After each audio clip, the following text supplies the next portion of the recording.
The quiet on Archon 7 was the kind that pressed against your skull after a while. Not dramatic silence. Not eerie. Just endless, empty stillness stretched across frozen plains and crystal caverns that nobody on Earth cared enough to name properly. The Geological Board classified the planet as resource adjacent, which was bureaucratic language for send one guy, cheap equipment, and hope he finds something useful before funding expires. That one guy was me. My station sat alone near the edge of the Valen Ridge, where the ice caves beneath the mountains emitted strange thermal pulses every 14 hours. At first, I thought the sensors were malfunctioning. Then the readings repeated with mathematical precision. 3 weeks later, I stopped sleeping normally. Not because the signals frightened me, because they fascinated me. Every night, I sat beside the monitors drinking burnt station coffee while blue graphs crawled across the screens like heartbeat patterns. Deep below the ice, something was transmitting energy in cycles too organized to be natural. I named the main drill scanner Helen during the second month. Not as a joke. I actually started talking to it. "Morning, Helen," I muttered while recalibrating the thermal feed one amber-colored dawn. "Ready to disappoint me again?" The machine answered with its usual grinding hum. Fair enough. That was the level of social interaction available on Archon 7. The wind outside scraped frozen crystal across the station walls with a sound like shattered glass. Beyond the floodlights stretched kilometers of untouched snow and black stone ridges glowing faintly beneath the planet's pale rings. Nobody visited Archon 7. Nobody was supposed to. Which was why, on the 39th night of my assignment, I nearly dropped my coffee when the external motion alarm blinked red. I stared at the monitor. One heat signature. Humanoid. Walking directly toward my tent through the storm. At first, I assumed exhaustion was finally getting to me. Then the outer door slid open, and she stepped inside. Tall, pale skin almost silver beneath the station lights. Long white hair damp with snow. Her dark cloak hung open just enough for me to notice the metallic markings along her throat and shoulders, not decoration. Rank symbols. Authority. Exhaustion clung to her face despite the calm in her eyes. She looked at me for exactly 3 seconds before speaking. "You will never speak of this again." Not a threat. Not panic. Just a statement delivered with the confidence of someone used to obedience. I remember blinking at her stupidly, still holding my coffee cup. Then I said the only thing my exhausted brain could produce. "You walked through 6 kilometers of ice storm to threaten a geologist?" She looked past me first. Not at my face. Not at the coffee in my hand. Her eyes moved across the station interior with the alert precision of someone checking exits, equipment, distances, military habit, or survival instinct. Probably both.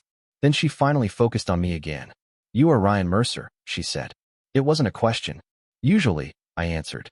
"Depends how bad the day is." No reaction. Most people eventually smiled at that line. She didn't even blink.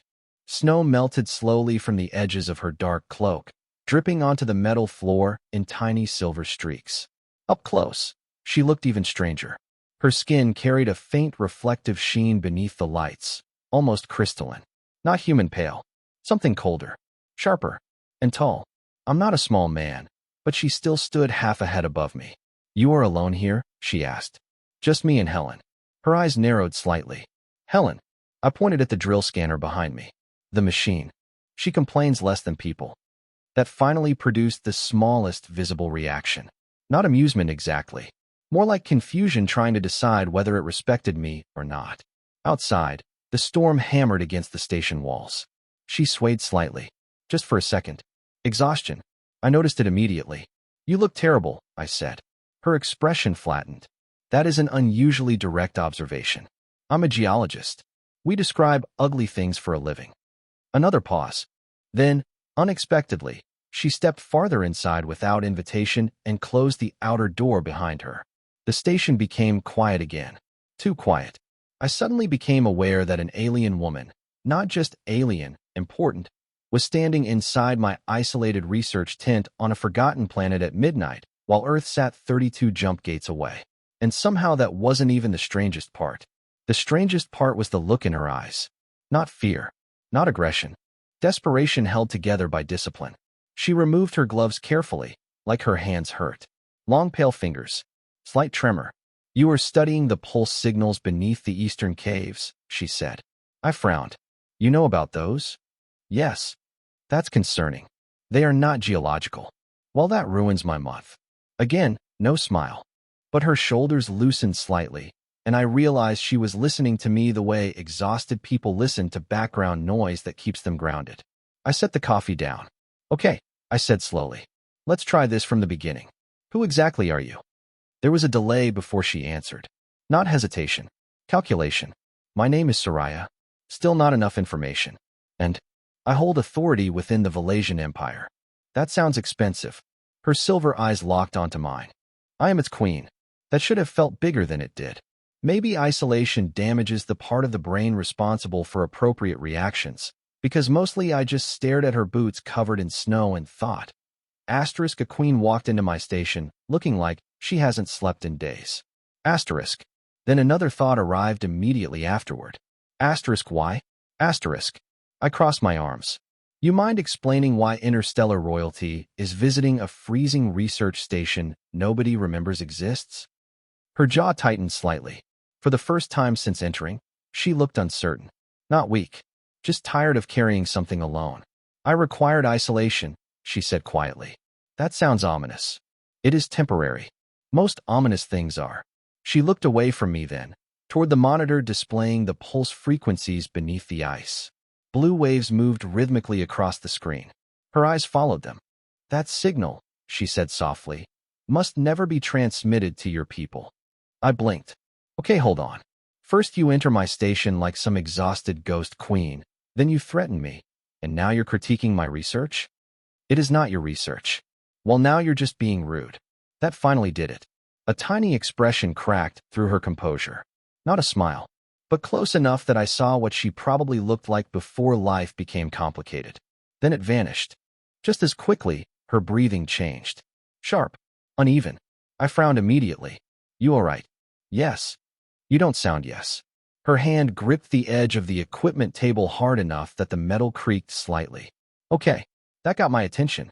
People don't casually bend reinforced alloy furniture. Sweat shimmered faintly along her throat despite the freezing station temperature. And suddenly I noticed something else. She wasn't avoiding eye contact anymore. Quite the opposite. She was staring at me with terrifying intensity, like she was fighting herself. Seraya? She closed her eyes briefly. You should not approach me. Well, that's usually a bad sign. Ryan. The way she said my name changed something in the room. Softer. Lower. Dangerously strained. When she looked back at me, the calm queen I'd been talking to was barely holding together beneath the surface. I need you, she whispered. My brain stopped functioning for a full second. What? She stepped toward me slowly. Not seductively. Not confidently. Like someone walking toward a cliff edge while hoping they could still stop themselves. I tried to control it before arriving here, she said quietly. I miscalculated. Control what? She swallowed once. And for the first time since entering my station, the queen looked ashamed. My condition. I didn't understand what that meant. Not yet. At the time, all I understood was this. An alien queen had crossed an ice storm to reach my station. She looked exhausted. Alone. And whatever was happening to her right now terrified her more than it terrified me. Then she touched my hand. And everything inside the station suddenly felt very small. I should have asked more questions. That's the part that bothers me when I think back on that night. A smarter man would have stepped away when Seraya touched my hand. A smarter man would have noticed the warning signs sooner. The trembling in her breathing. The way she avoided standing too close until she physically couldn't anymore. The shame buried underneath every sentence. But Archon 7 does strange things to people. Isolation changes the weight of human decisions. When someone walks into your station after months of silence and looks at you like you're the only solid thing left in the universe, logic starts losing arguments. Her fingers were cold. Not freezing. Just colder than human skin should have been. She closed her eyes the moment our hands touched. And exhaled. Not pleasure. Relief. That should have told me everything. Instead, I asked quietly, what condition? For a second I thought she wouldn't answer. Then she opened her eyes again and looked directly at me with the exhausted honesty of someone too tired to keep lying. My species experiences neurological bonding cycles under extreme stress, she said carefully. For most individuals, the effect is manageable. And for you, Silence. Her jaw tightened. It is not manageable. I leaned against the equipment table slowly, trying to keep the situation somewhere near normal conversation territory despite the fact that nothing about it was normal anymore. Okay, I said cautiously. What exactly happens during these cycles? Her silver eyes flickered away from mine. That is not difficult to infer. Right. Fair point.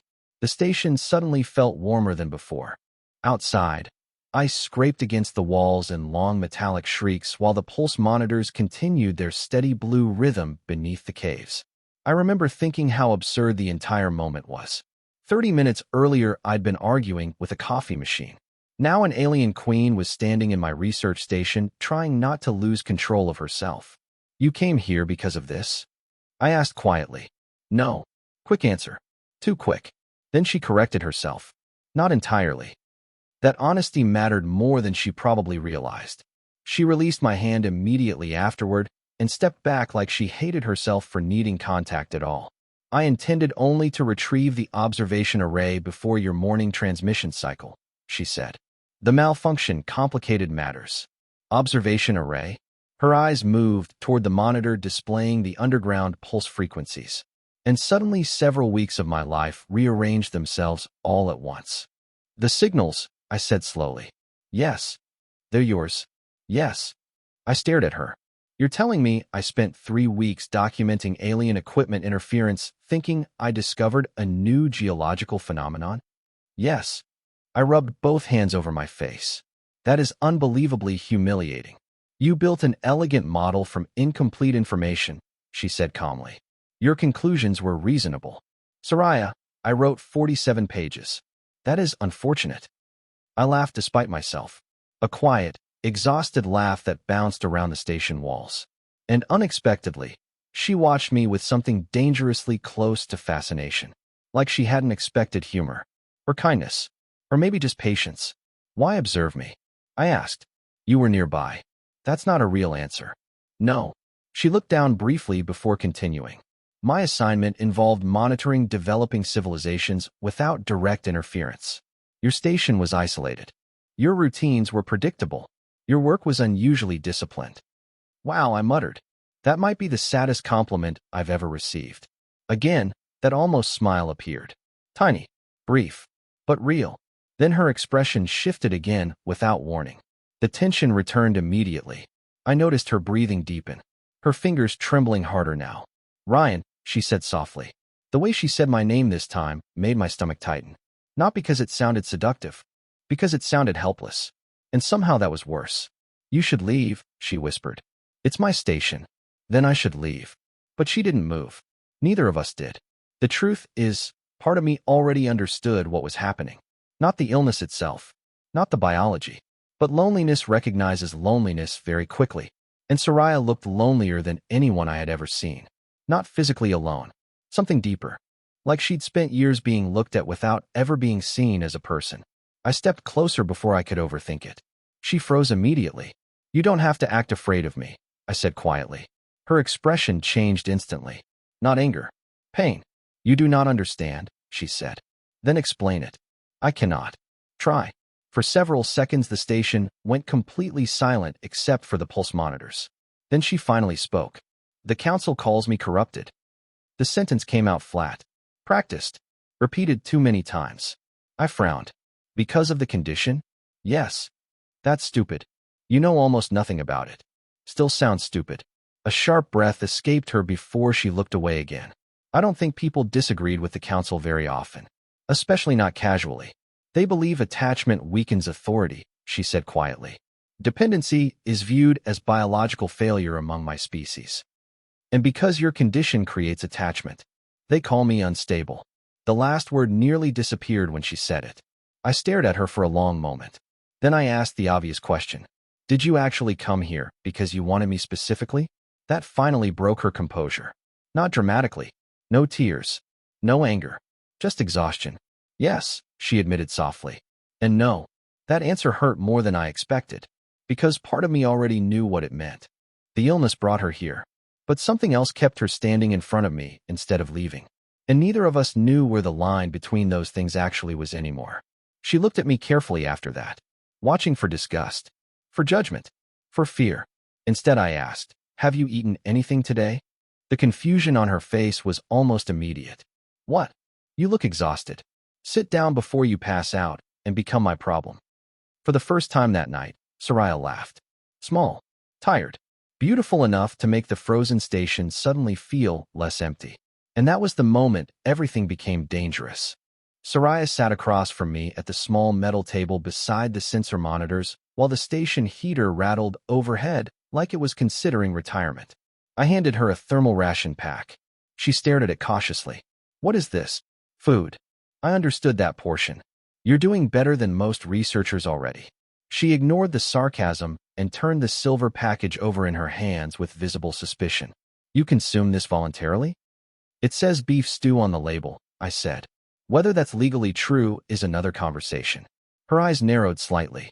Then, very carefully, she opened the pack and tasted it. The expression that crossed her face nearly killed me. "That bad?" I asked. "You preserve nutrition in this form intentionally?" "Earth cuisine peaked centuries ago. We survive on disappointment now." A quiet sound escaped her again. Not quite a laugh, but closer this time. The tension in the station eased slightly after that. Not gone, just softer. Seraya sat with one hand wrapped around the heating unit near the table while snow hammered the station walls outside. The white strands of her hair had finally dried, falling loosely around her shoulders now instead of clinging to her face. Without the storm cloak, I could see the markings along her skin more clearly. Dark silver lines curved across her collarbones and throat like embedded metal beneath translucent skin. Not tattoos. Biological. Alien. And strangely beautiful. I caught myself staring once. She noticed immediately. "You are observing the royal lattice." "The what?" She touched the markings lightly. "Genetic indicators carried by ruling bloodlines." "That sounds unnecessarily dramatic." "For my people, it is considered attractive." "Well," I admitted carefully, "they're not wrong." The moment the words left my mouth, I realized what I'd done. Her breathing changed instantly. Subtle, but immediate. "Damn." I looked away first. "Sorry. You did nothing improper." Pretty sure complimenting alien queens at midnight qualifies as improper somewhere. Her silver eyes stayed fixed on me. "Not here." That silence afterward lasted too long. The dangerous kind. The kind where two lonely people start noticing each other too clearly. I stood up first and walked toward the monitor station before my brain could become even less reliable. The pulse readings still moved steadily across the screens. Blue waveforms rising and falling beneath the frozen caves. Except now I knew exactly what they were. Alien technology, not geology. 3 weeks of research destroyed by one exhausted queen and a broken machine. "You watched me for weeks?" I asked without turning around. "Yes." "That's still incredibly creepy." It was not intended to be. Most creepy things aren't. Behind me, I heard the quiet sound of her setting the ration pack down. "You spoke to the machines often," she said. I groaned softly. "Oh no. You assigned personalities to 3 of them. That was private. You argued with one scanner for approximately 14 minutes after it failed calibration. It started it." Another pause. "Then, you sang while repairing the Western generator." I turned around immediately. "No, I didn't." "You did." "I absolutely did not. You were incorrect about several lyrics." I pointed at her accusingly. "This is exactly why humans don't trust mysterious alien observers." And suddenly she smiled fully for the first time. Not restrained. Not partial. A real smile. It changed her entire face. Until that moment, Seraya had looked carved from ice and exhaustion. But the smile made her seem younger somehow. Less royal. Less untouchable. More dangerous. Because now I understood how easy it would be to care about her. And judging from the sudden panic in her expression afterward, she realized it too. The smile vanished almost immediately. She stood up too quickly. "I should leave." The shift happened so abruptly it startled me. "You okay?" "Yes." "You're doing that thing again where yes clearly means no." Her hands trembled harder now. The silver markings beneath her skin glowed faintly under the station lights. I noticed her breathing deepen again. Uneven. Fighting. Then she looked at me, and I understood instantly that whatever her condition was, proximity made it worse. "Ryan," she said quietly, "you must stop speaking to me this way." "What way?" Her eyes held mine. Kindly. That hit harder than it should have. I leaned back against the equipment table slowly. Nobody's been kind to you in a while, huh? She didn't answer, which was answer enough. The heater hummed loudly overhead while snow scraped across the outer walls. Finally, she spoke again. My condition responds to emotional attachment. I frowned, meaning the biological impulses intensify when trust forms. Well, that sounds deeply inconvenient. You have no idea. There was bitterness in that sentence now. Old bitterness. The kind worn smooth by repetition. I watched her carefully for a moment, then asked quietly, "The council really treats you that badly?" Her expression hardened immediately into something colder. Among my people, self-control defines worth. And because your illness affects that, they believe I embarrassed the throne. I shook my head slowly. That's cruel. It is practical. No, practical is rationing oxygen supplies. That's just cruelty with better uniforms. For several seconds, she simply stared at me, like nobody had ever spoken about the council that way in front of her before. Then, unexpectedly, she looked tired again. Not physically, emotionally. "You should fear me more than you do," she said softly. "Why?" "Because I came here intending to use you." The honesty landed like cold water. I didn't answer immediately. She looked away before continuing. "The storm isolated your station. The observation array failed. My condition had already intensified beyond manageable levels before I reached the camp." Her voice lowered slightly. "You were nearby? Alone? Human?" There it was. The truth. Not cruel. Not manipulative. Just ugly enough to hurt. Part of me wanted to feel angry. Instead, I mostly felt sad for her. "Seraya, I did not expect to like you." That sentence almost hurt worse. She stepped closer slowly, eyes fixed downward now instead of on me. "But I do," she admitted quietly. "And that complicates matters further." The station suddenly felt very small again. I could hear my own heartbeat over the hum of the machines. She stopped directly in front of me, close enough that I could feel the cold radiating from her skin, close enough that I realized she was terrified. Not of me, of herself. And somehow that trust, the fact she came here instead of hurting someone weaker, someone easier, mattered more than I wanted it to. "You can still leave," I said softly. "Yes, but you don't want to." Her silence answered immediately. Then she reached up carefully and touched my face with trembling fingers. Not seduction this time. Something sadder. Like she was trying to remember what gentle contact felt like. "I am tired of being treated like a defect," she whispered. That was the moment my last good decision probably died. Because instead of stepping away, I kissed her. I expected confidence. That's the embarrassing part.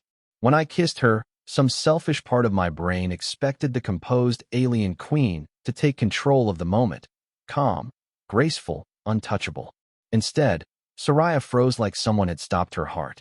For half a second, she didn't move at all. Then her hands grabbed the front of my jacket hard enough to wrinkle the fabric, and she kissed me back with the kind of desperation that only comes from years of restraint finally breaking apart. And suddenly the station didn't feel cold anymore. The heater hummed overhead. The pulse monitors flickered blue against the walls.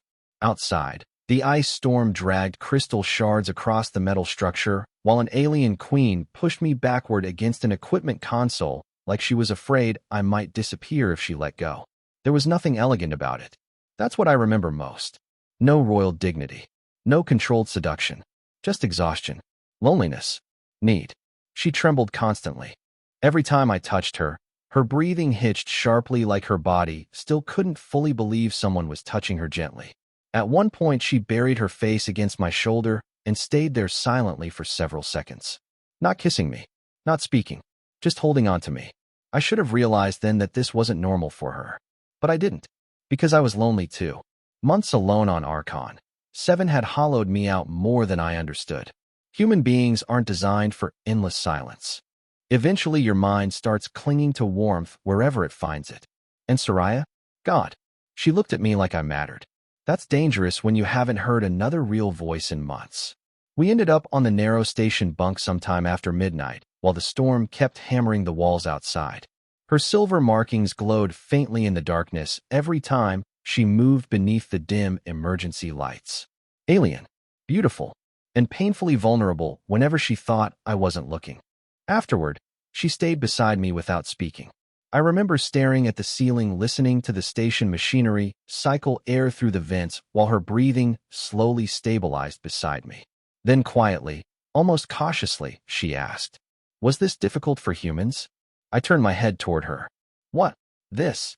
She gestured vaguely between us. "Attachment." I laughed softly. "You're asking the wrong species." "Explain." I folded one arm behind my head. Humans bond with basically anything. People, places, pets, broken machines. You named your scanner Helen. Exactly. For the first time since arriving, Seraya looked genuinely relaxed. Not cured, not safe, but quieter inside herself somehow. She lay beside me watching the pale station lights reflect across the ceiling panels. "My people consider emotional dependency dangerous," she said softly. "Your people sound exhausting. They value control. And you don't?" That question lingered longer than expected. Finally, she answered, "I value honesty more." I looked at her carefully then, at the exhaustion beneath her calm, at the faint shame still lingering every time she mentioned the illness, at the way she kept expecting judgment that never came. And slowly something uncomfortable started forming in my chest. Because despite everything that had happened, I still didn't fully understand why she chose me. Not really. I rolled onto one elbow. "Seraya?" Her eyes shifted toward mine immediately. "How long have you known about me?" "A little over 3 weeks." That's weirdly specific. It was the duration of the observation assignment. Right? The illegal spying. It was technically unauthorized field research. That sounds like illegal spying wearing glasses. A tiny smile touched her mouth again, then faded. "You repaired your Western generator 6 days ago at approximately 2:14 local time," she said quietly. "You injured your hand and spoke angrily to the maintenance panel for 11 minutes. I stared at her.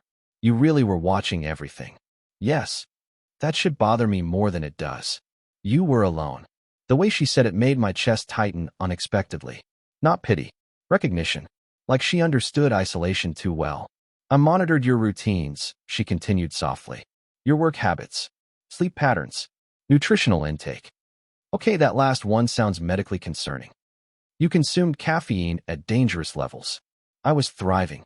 "You were deteriorating." I snorted quietly, then noticed something else. Every time she spoke about observing me, her voice softened slightly, carefully, almost involuntarily. "You liked watching me," I said before I could stop myself. Her silence answered too quickly. "Interesting." I smiled slightly. "That's new." "No," she admitted quietly. "It is not." Something shifted in the room after that. The distance between obligation and genuine emotion suddenly became less clear. And maybe that should have made me happy. Instead, it made me uneasy. Because if her condition intensified emotional attachment, how much of this was real? The thought arrived suddenly enough to ruin the warmth still lingering in my chest. I sat up slowly. Seraya noticed immediately. "What changed?" I rubbed a hand across my face. "When you came here tonight." She went still. Oh, there it was. The reaction told me everything before she even spoke. "Ryan." "No, seriously." I looked at her carefully. "If your illness affects attraction, how do you know any of this is real?" Silence filled the station instantly. Outside, the storm continued screaming across the frozen plains. Her expression closed immediately. Not anger. Pain. I wondered when you would ask that. The answer hit me harder than I expected, because she'd been waiting for this moment the entire time. Waiting for the part where I realized what she was, or what she believed herself to be. I stood up from the bunk and walked toward the monitor station again, suddenly needing distance to think clearly. Blue pulse waves flickered across the screens beneath the ice caves. Alien technology. False signals. False conclusions. And now maybe false emotions too. Behind me, Seraya spoke quietly. "The condition creates impulses," she said. "Not emotions." I didn't answer immediately. "Those are dangerously close things." "Yes." Her voice sounded tired again now. Careful. Like she'd had this conversation before with people who ended up leaving afterward. I hated realizing that. More than I wanted to. "I did not lie to you," she continued softly. "I came here because the illness was worsening. But I stayed because I wanted to." I stared at the monitor screen. "You sure?" "No." The honesty nearly hurt worse than deception would have. I laughed once under my breath. "That's brutally fair. It is the only answer I can give you." For several seconds neither of us spoke. Then quietly, from behind me, I am trying very hard not to hate myself in this moment. That broke something in me immediately, because no one should sound that tired while talking about themselves. I turned around slowly. Seraya sat motionless on the edge of the bunk beneath the dim station lights, looking less like a queen now and more like someone waiting to be abandoned. And suddenly I understood something terrifying. She hadn't come to Archon 7 because she thought I could fix her. She came because she was running out of ways to survive herself. The storm ended sometime during the next sleep cycle. Archon 7 became painfully quiet afterward. No wind. No ice scraping against the station walls. Just the endless frozen silence outside and the steady pulse of machinery inside the research station. I woke up alone. For one terrifying second, I thought Seraya had disappeared completely. Then I heard metal clatter softly near the equipment table. She was standing beside the medical scanner wearing one of my thermal jackets over her dark undersuit. The sleeves were slightly too short for her arms. For reasons I still can't fully explain, that image affected me more than seeing her dressed like royalty. An alien queen standing barefoot in an oversized human jacket while studying my station medical equipment at 6 in the morning. Normal people don't survive experiences like that emotionally. You're staring, she said without looking up. You're wearing my jacket. It was available. You're also terrifyingly calm for someone who broke into my station last night. Her silver eyes lifted toward me briefly. You kissed me. Details. That almost smile appeared again. Small. Careful. Then it vanished as quickly as before. I sat up slowly on the bunk, rubbing sleep from my eyes while the station lights shifted into artificial morning mode. My head hurt. Not from regret exactly. From complexity. That was worse. Because now everything between us had become impossible to simplify. I watched her for a moment before asking quietly, You planning to explain the illness properly? Her posture stiffened immediately. Oh, sensitive territory. She turned the scanner display off before answering. It is called Varan syndrome in your language approximation. Catchy. It is not considered a respectable topic. While your government sounds deeply boring, it is considered humiliating. The way she said that word made me sit up straighter. Not defensive. Defeated. I leaned forward, elbows on my knees. Okay. Then explain it to me without the political version. For several seconds, she remained silent. Then finally, my species forms pair bonding instincts differently than humans. Emotional attachment and biological attraction are neurologically linked. She folded her arms tightly across herself. Under severe stress, the systems can destabilize. And that happened to you? Yes. How long? A long time. Not an answer. I noticed she avoided looking directly at me now. Like shame physically redirected her gaze. Seraya. Another pause. 7 years. Jesus. I stared at her. You've dealt with this alone for 7 years? My physicians attempted treatment. That's not what I asked. Silence again. Which meant yes. I stood up from the bunk slowly. The station floor felt freezing against my feet. Why didn't they help you properly? They tried. No. I mean, why didn't anyone stay? That question hit harder. I saw it immediately in her face. Because suddenly the queen disappeared again, leaving behind someone exhausted enough to tell the truth.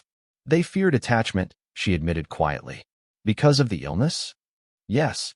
That's unbelievably cruel. It is politically rational. I don't care if it's rational. Her silver eyes lifted sharply toward mine then. Like she wasn't used to hearing someone reject the logic outright.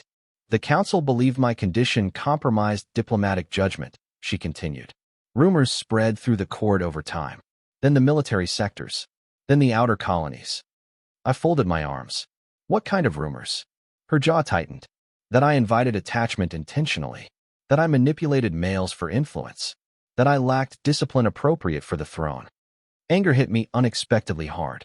Not dramatic anger. Cold anger. The kind that arrives quietly. They blamed you for being sick. Yes. That's insane. They blamed me for failing to overcome it. That's worse. Again that strange look crossed her face. Like disagreement on her behalf still confused her. I walked toward the coffee station automatically. Do your people have any successful treatment methods? Temporary suppression therapies. That's not what I asked. She hesitated. No. I stared at the coffee machine for several seconds, then looked back at her.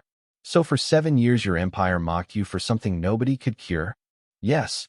I laughed once under my breath. Not amusement. Disbelief. Human governments are awful, I muttered. But your people are competing aggressively. You speak very casually about imperial politics.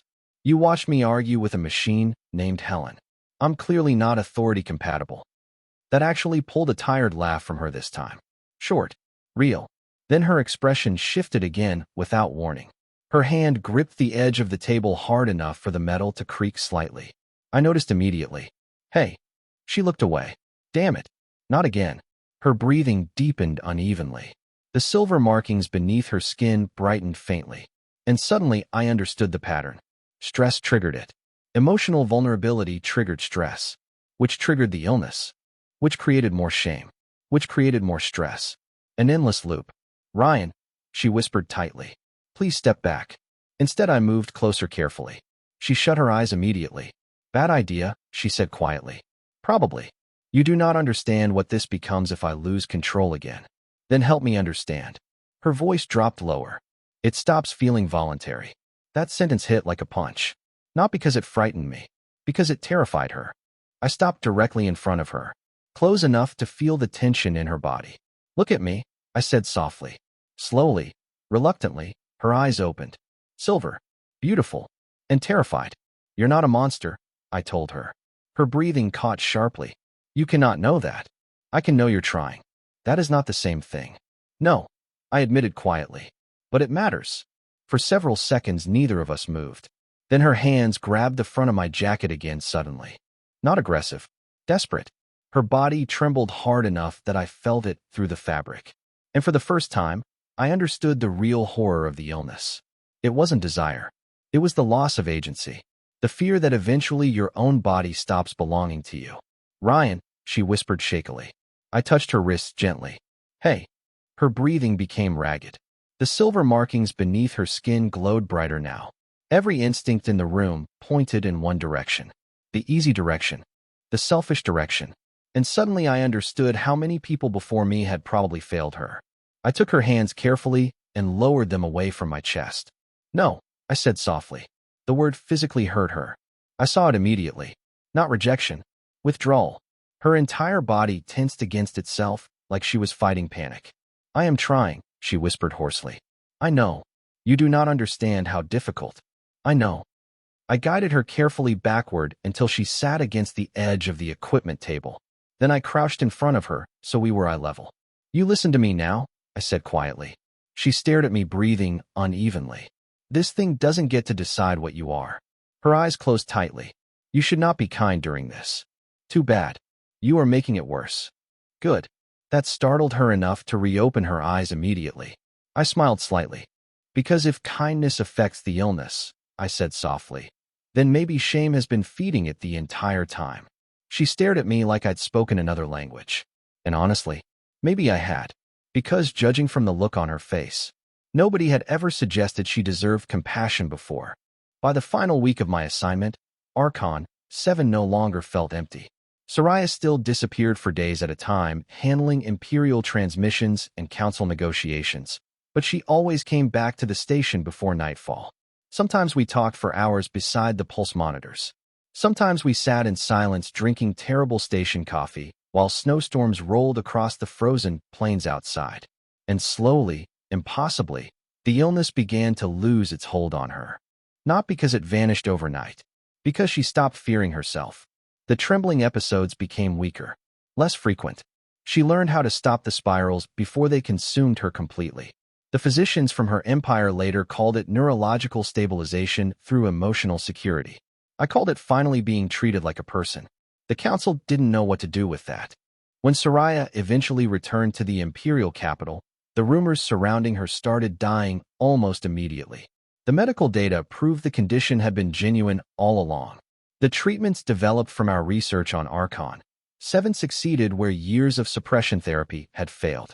Suddenly, the unstable queen became a political embarrassment for everyone who mocked her.